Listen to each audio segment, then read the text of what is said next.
ఈ చిత్రంలో మీరు చూస్తున్న దృశ్యాలు వాస్తవిక సంఘటనల ఆధారంగా తీసుకొనబడినవి. ఇందులోని కొన్ని పాత్రలు దేవుని నామ మహిమార్థమై వారితోనే చిత్రీకరించడం జరిగింది.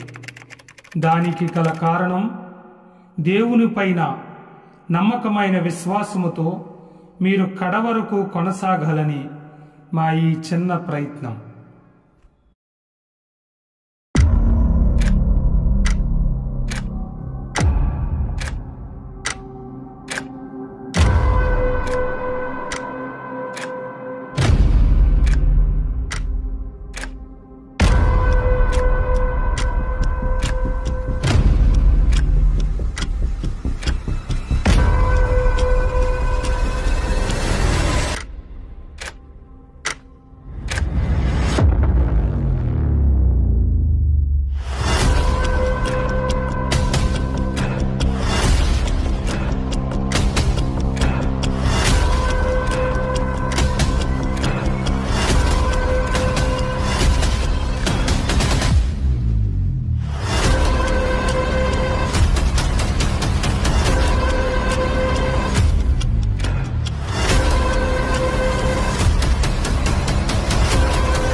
హలో, ఎవరండి? వందనాలు ప్రశ్న గారు. చెప్పండి. ఏంటి పొద్దుటే చేశారు ఫోను? ఏమైందండి? అందరూ బాగున్నారా? వస్తున్నానండి. ఏమైందో చెప్పండి, పర్లేదు. ప్రశ్న గారు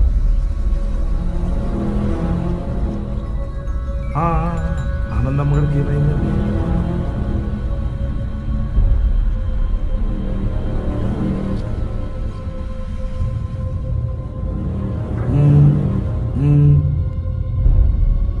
అవునండి.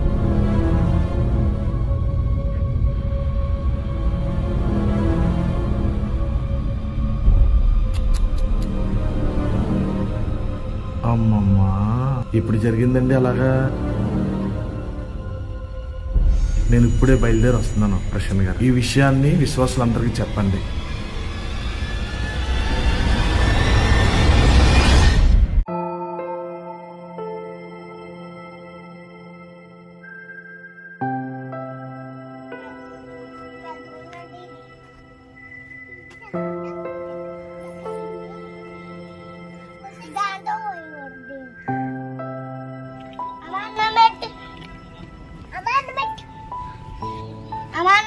దేవుని వాక్యం వినకుండా భోజనం చేయకూడదమ్మా. ఉండండి, రేడియో పెడుతున్నాను.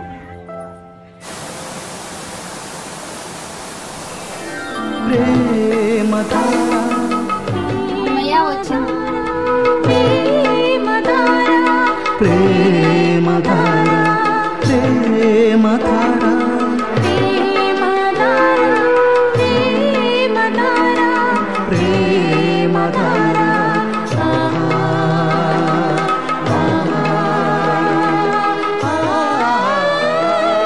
ప్రియ సోదరి సోదరులారా, మన వాక్య పాఠం మత్తయి సువార్త 2వ అధ్యాయం 1 నుండి 12వ వచనం వరకు. పాఠాన్ని ధ్యానపూర్వకంగా సావధానంగా వినండి. రాజైన హేరోదు దినములందు యూదయ్య దేశపు బెత్లెహేములో యేసు పుట్టిన పిమ్మట ఇదిగో తూర్పు దేశపు జ్ఞానులు యెరూషలేమునకు వచ్చారు. హెరోదు రాజెవరు? బెత్లెహేము ఎలాంటి ఊరు? తూర్పు దేశపు జ్ఞానుల సంగతేమిటి? ఈ విశేషాలను ఈ పాఠంలో నేర్చుకుందాము. రాజైన హెరోదు ఎదోము వంశానికి చెందినవాడు. ఎదోము వంశమంటే ఏశావు సంతతి గనుకే హెరోదు యూదులకు శత్రువు. హెరోదు బహు క్రూరుడు. ఇతడు యెరూషలేము దేవాలయాన్ని తిరిగి కట్టించాడు. భక్తి కలిగి ఆలయం నిర్మించాడనుకుంటున్నారా? అలాంటిదేమీ లేదు. తన గొప్పను చాటుకోవడానికి అలా చేశాడంతే. ఆత్మతో సత్యముతో ఆయనను ఆరాధించాలి.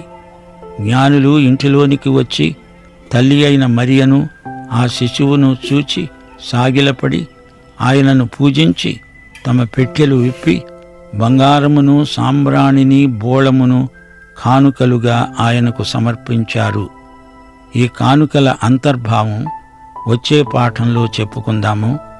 ప్రభు అయిన యేసుక్రీస్తు వారి కృప, తండ్రి అయిన దేవుని ప్రేమ, పరిశుద్ధాత్మ యొక్క అన్యోన్య సహవాసము మనకు నిత్యత్వము పర్యంతము తోడై ఉండునుగాక.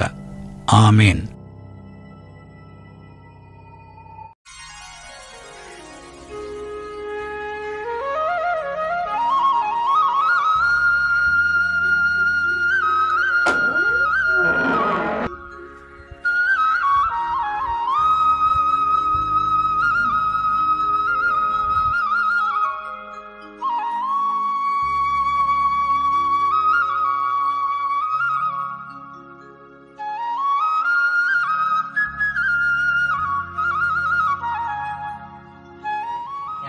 పాస్టమ్మ గారు, టైం అయిపోతుంది, సువార్తకి రెడీయేనా? వచ్చేస్తున్నానండి.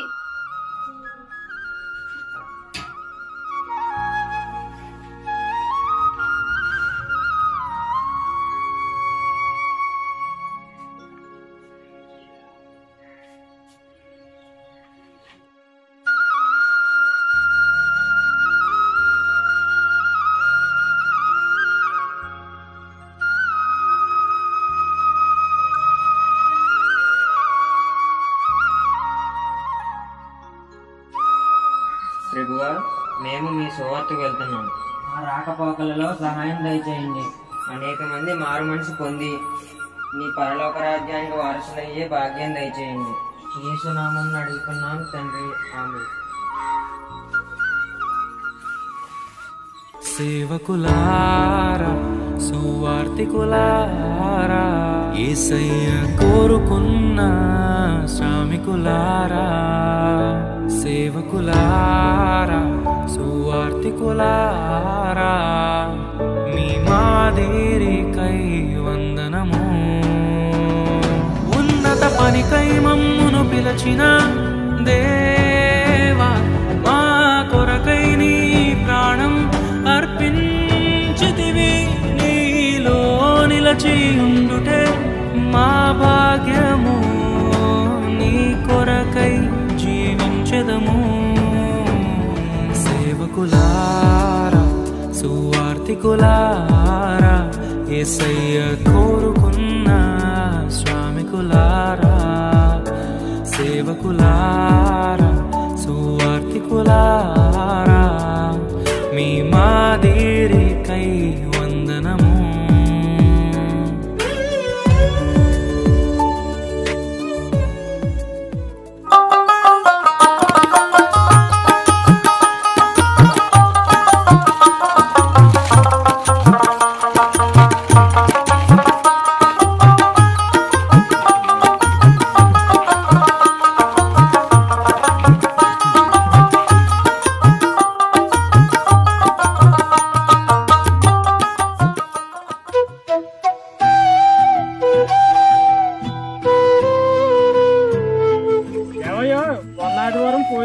శుక్రవారం మిమ్మల్ని గమనిస్తున్నాను.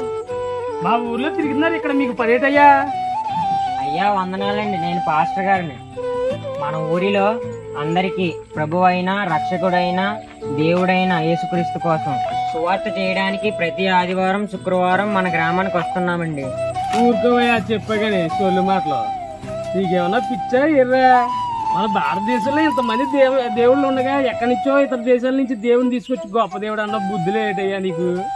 నీకయ్యా ప్రశాంతంగా ఉన్న మా ఊరిని ఆ తక్కువ జాతి వాళ్ళు దేవుని తీసుకొచ్చి మమ్మల్ని మా ఆడవాళ్ళని చెడగొడుతున్నాం. అయ్యా అయ్యగారు, మీరు యేసుక్రీస్తు కోసం తప్పుగా అర్థం చేసుకున్నారు.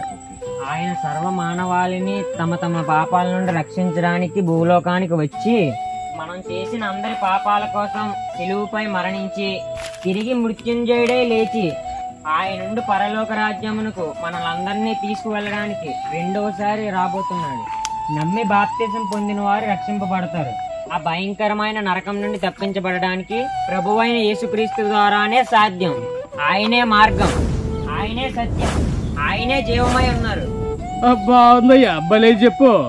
ఎండలో కష్టపడి 4 డబ్బులు సంపాదించలేక ఏవో ఇలా 4 మాటలు నేర్చుకొని జనాలు మోసం చేయడానికి ఇలా వస్తున్నారన్నమాట.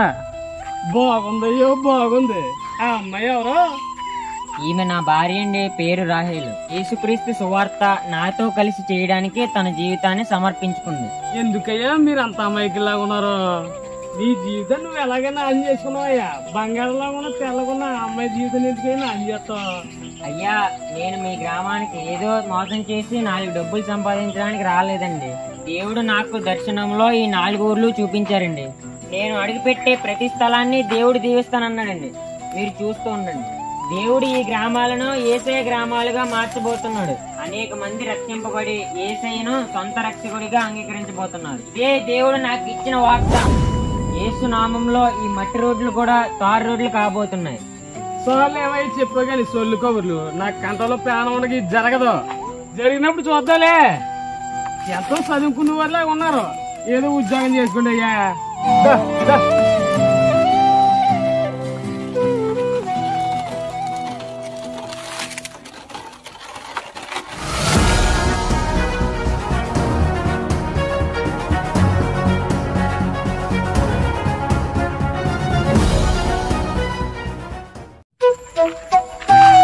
ఎవరండి ఈయన అలా మాట్లాడుతున్నారు? నశించుతున్న వారికి దేవుడి మాటలు ఎర్రుతానంట. యేసుక్రీస్తుని తెలుసుకోకుండా మనల్ని అమాయకులు అంటున్నారు.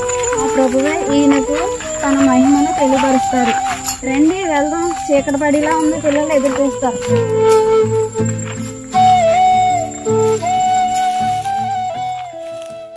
నా దేవుని ప్రియమైన సంగమా, దేవుడు గొప్పవాడు, శక్తి కలిగిన దేవుడు. ఆయన తప్ప మనకు మరొక దేవుడు లేడు. పైన ఆకాశం అందే గాని కింద భూమి అందే గాని ఆయన తప్ప మరొక దేవుడు లేడు. మన దేవుడు నమ్మకమైన వాడు. హల్లెలూయా. ఆయన అందు విశ్వాసం ఉంచాలి. వాక్యాన్ని మాత్రమే నమ్మాలి సోదరులారా. బైబిల్ గ్రంథంలో లేని వాటిని అసలే నమ్మకూడదు. దేవుని పైన కృతజ్ఞత కలిగి ఉండాలి. దేవుడు మిమ్మల్ని అందరినీ దీవించును గాక.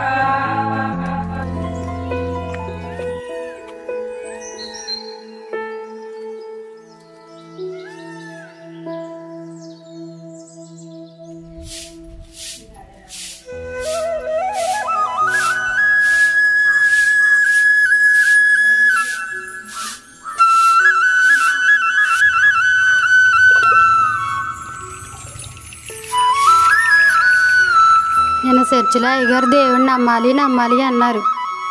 అన్నీ దేవునికే అప్పగించాలన్నారు.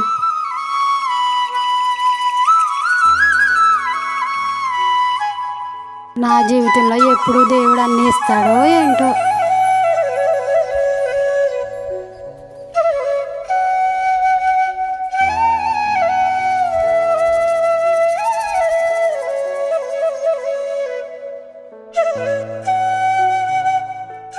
కృపా, ఎవరు లేరా ఏంటి ఇంట్లో?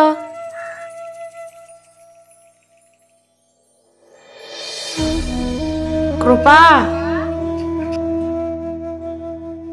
పిల్లగారు వస్తున్నాను.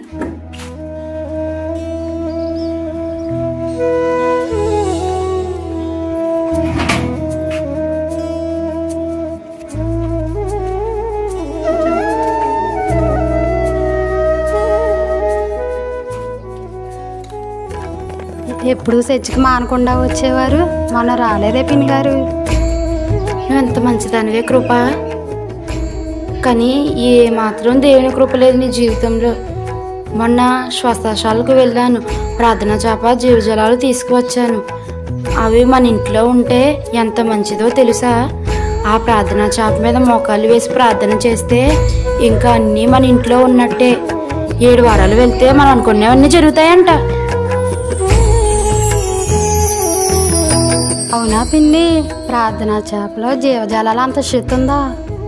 అవును కృప, నువ్వు తీసుకో, నిన్ను తీసుకువెళ్తాను. ఆదివారం వెళ్దాం.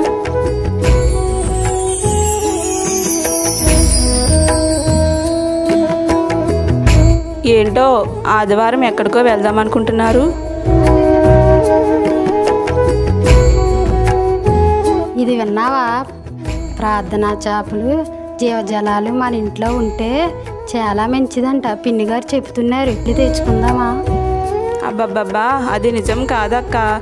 ప్రార్థనా చేపల కోసం జీవజలాల కోసం మన బైబిల్లో ఎక్కడా లేదు. అదంతా మోసం. అలాంటి మోసాల్లో మనం పడకూడదు. మన అయ్యగారు ఎన్నోసార్లు మన కోసం ఈ విషయాలు చెప్పారు కదా, నువ్వు వినలేదా? చాలే, పెళ్లి భోజనాలకి వెళ్ళాలి కదా, మీరు రారా? పరలోకమునందున్న ప్రభువా, ఇంతవరకు నీ వాక్యం అన్న వారిని దీవించండి. వారి జీవితాల్లో అద్భుతాలు ఆశ్చర్యకార్యాలు జరిగించండి. వారి పనిపాట్లలో సహాయం దయచేయండి. ప్రభువా, నీ చిత్తమైతే మళ్ళీ వచ్చే శుక్రవారం ఆదివారం మేమందరం కలిసి నిన్ను స్తుతించే భాగ్యం దయచేయండి. ఇంత రాత్రి వేళ మేము ఇక్కడ సేద తీర్చుచుండగా సుఖమైన మేలైన నిద్ర మాకు దయచేయండి. యేసు నామంలో అడుగుచున్నాం తండ్రి, ఆమేన్. అందరికీ వందనాలమ్మా. క్షేమంగా వెళ్ళండి.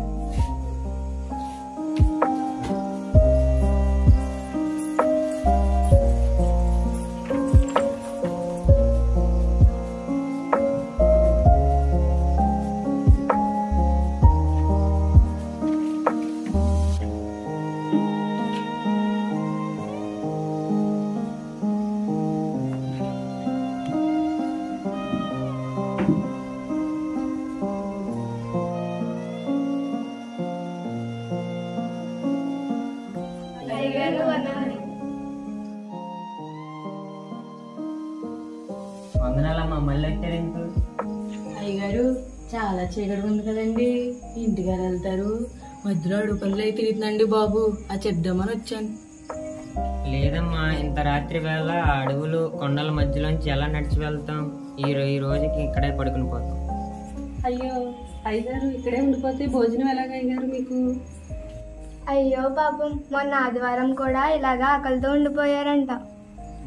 ఎవరైనా వండి తెస్తే బాగుండు. పాపం ఏం తింటారో ఏంటో, పిల్లోడు కూడా ఆకలితో ఉన్నాడు. అక్క, మీ తమ్ముడు గారు అమ్మాయిది పెళ్లి జరుగుతుంది కదా, అక్కడ భోజనాలు పెడుతున్నారు కదా, అయ్యగారిని అక్కడ తీసుకెళ్తే బాగుంటుందేమో. అలాగే.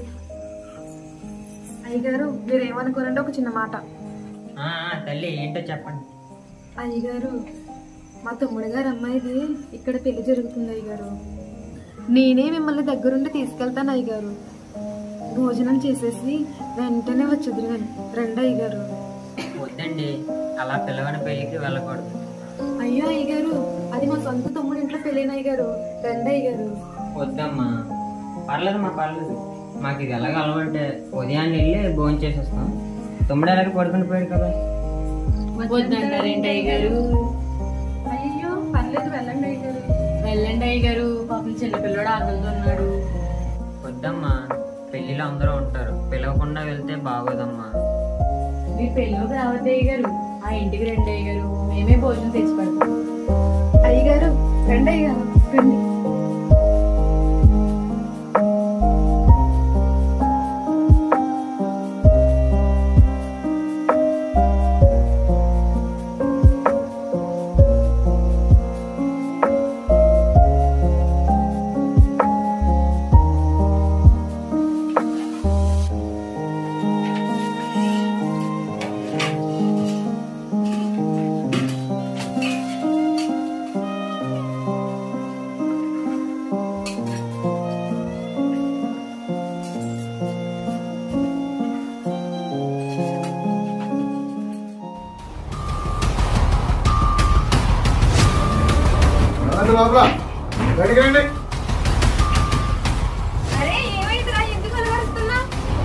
ఏమైందా?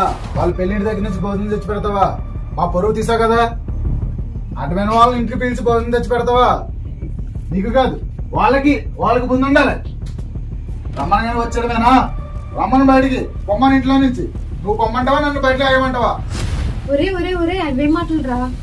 నేను రమ్మంటేనే వచ్చారు, నేను బ్రతులాడితేనే వచ్చారు. అయ్యగారిని అలా అనకూడదు, పాపాలు చుట్టుకుంటాయి. ఎవరికి అయ్యారు? అయ్యారు ఏమన్నా దేవుడా? చాలా నూరుమే, వెళ్ళిపోమని వాళ్ళ. రే తారా, పోదాం, బయట గొడవ జరుగుతుంది.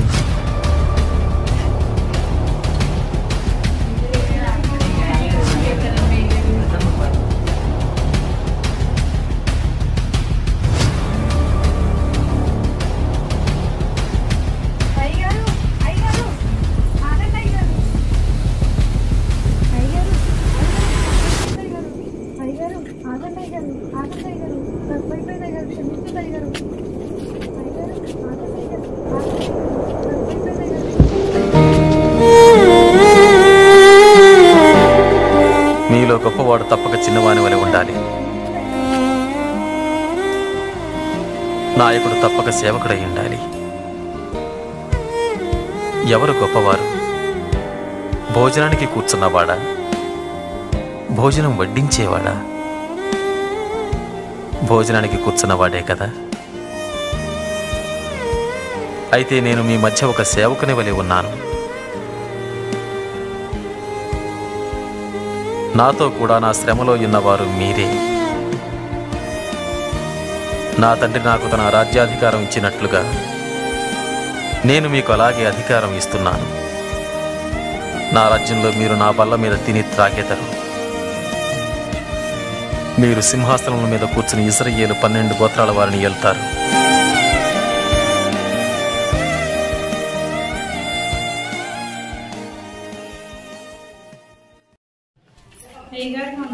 సంఘస్థులందరికీ వందనాలు.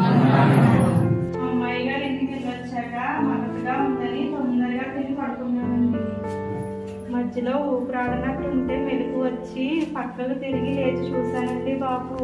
అయ్యగారు 2 దేవదూతలు పెద్ద పెద్ద రెక్కలతో ఉండి నన్ను ఎక్కడికో తీసుకుపోతారండి. నాకు భయం వేసి బాబు బాబు ఎక్కడ తీసుకుపోతారండి బాబు అని నేను అడిగే లోపు ఆకాశంలో ఎక్కడికో వెళ్ళిపోయామండి. పెద్ద పెద్ద కుమ్మాలు ఉన్నాయండి. అంతా బంగారు వస్త్రాలతో తెల్లగా వేసిపోతాయండి బాబు.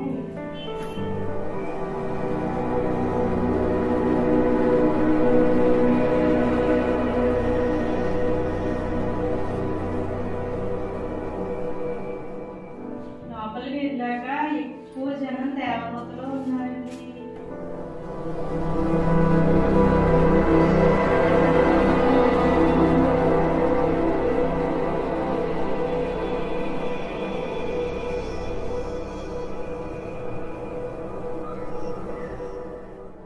అందరి మధ్యలో యేసుబాబు పెద్ద వెలుగుతో ఉన్నాడండి. యేసుబాబుని చూడగానే నా గుండె కరిగిపోయింది అయ్యగారు. అప్పుడు దేవుడు నాతో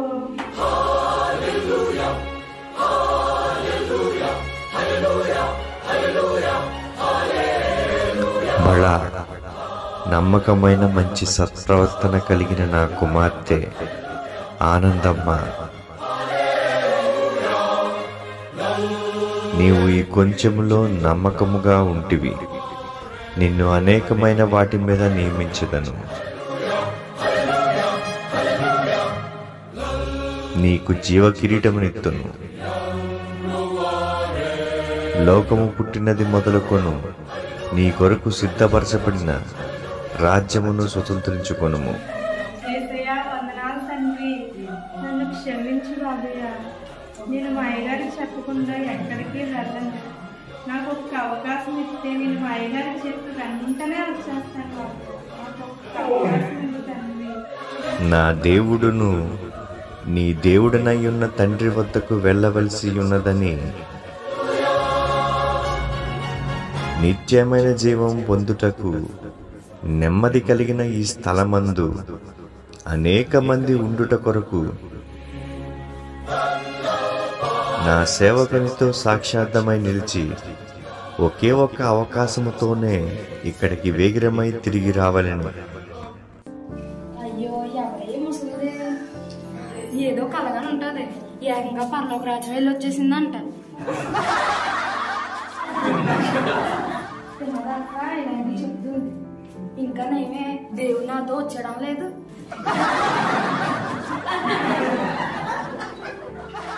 అయ్యగారు, దేవుడు నన్ను పిలుచుకుంటున్నాడండి బాబు.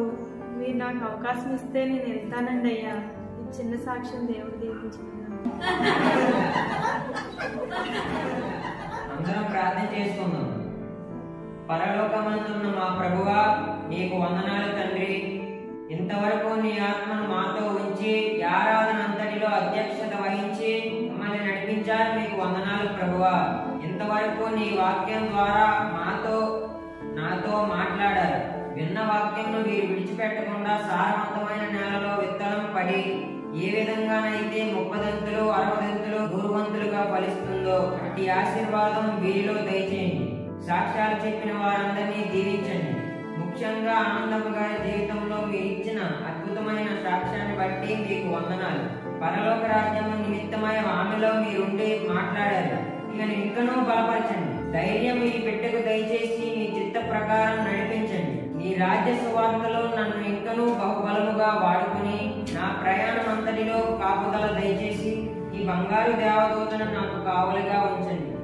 యేసు నామములో అడుగుతున్నాము తండ్రి, ఆమేన్.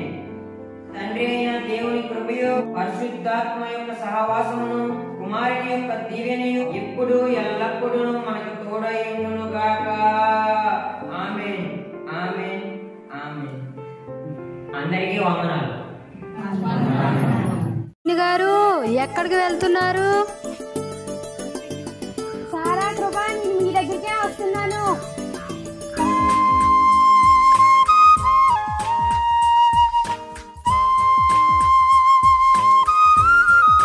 ఈ రోజు ఆదివారం కదా, 7 వారాల స్వస్థలకి మా కోడల్ని కూడా తీసుకువెళ్దామని.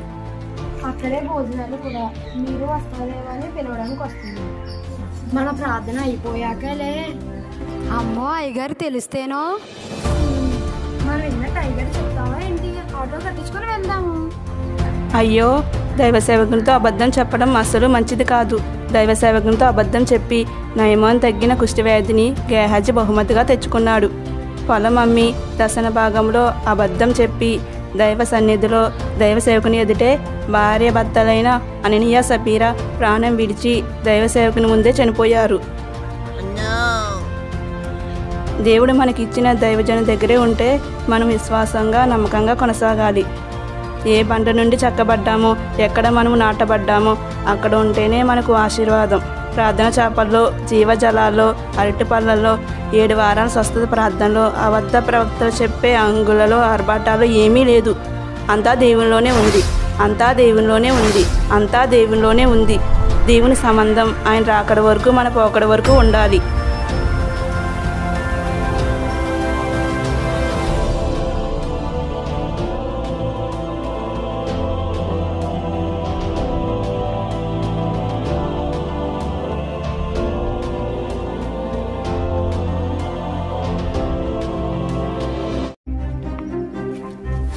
అయ్యో,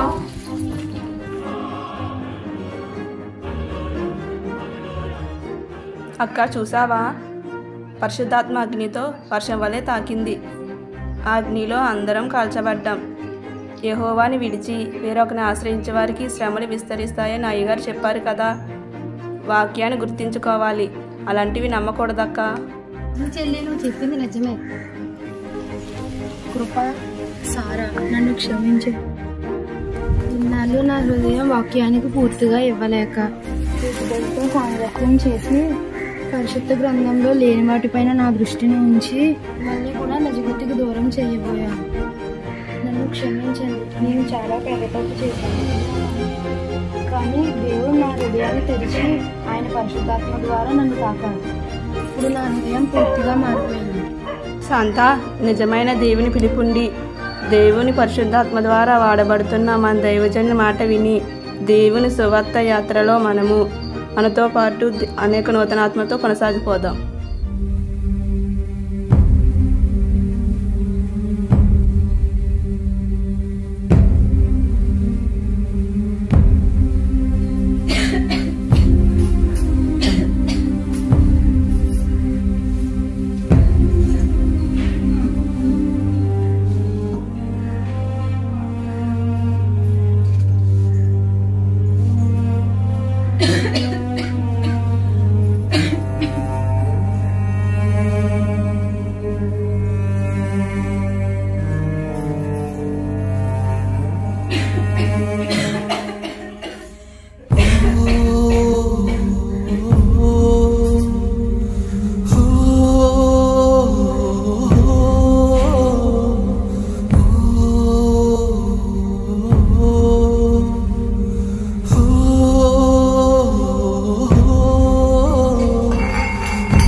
వందనాలు ప్రశ్న గారు. చెప్పండి చెప్పండి, ఏంటి పొద్దుటే చేశారు ఫోను? ఏమైందండి? అందరు బాగున్నారా?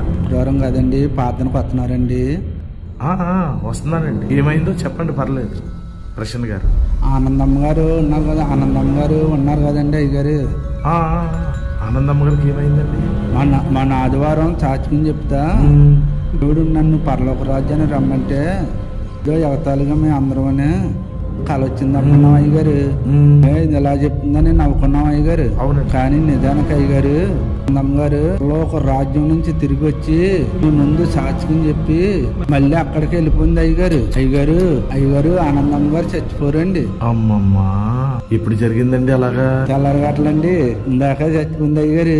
నేను ఇప్పుడే బయలుదేరి వస్తున్నాను ప్రశాంత్ గారు. ఈ విషయాన్ని విశ్వాసులందరికీ చెప్పండి.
అని చెప్పిన దేవాతి దేవుడు మన కల్వరి రివైవల్ మందిరంలో మన దైవజన ద్వారా దేవుడు ఎన్ని అద్భుత కార్యాలు జరిగించలేదు, ఎన్నో ఆశ్చర్యమైన కార్యాలు జరిగించారు. చెబుతాను వినండి, ఇంకనూ మన మధ్య ఉన్న సజీవ సాక్ష్యాలు.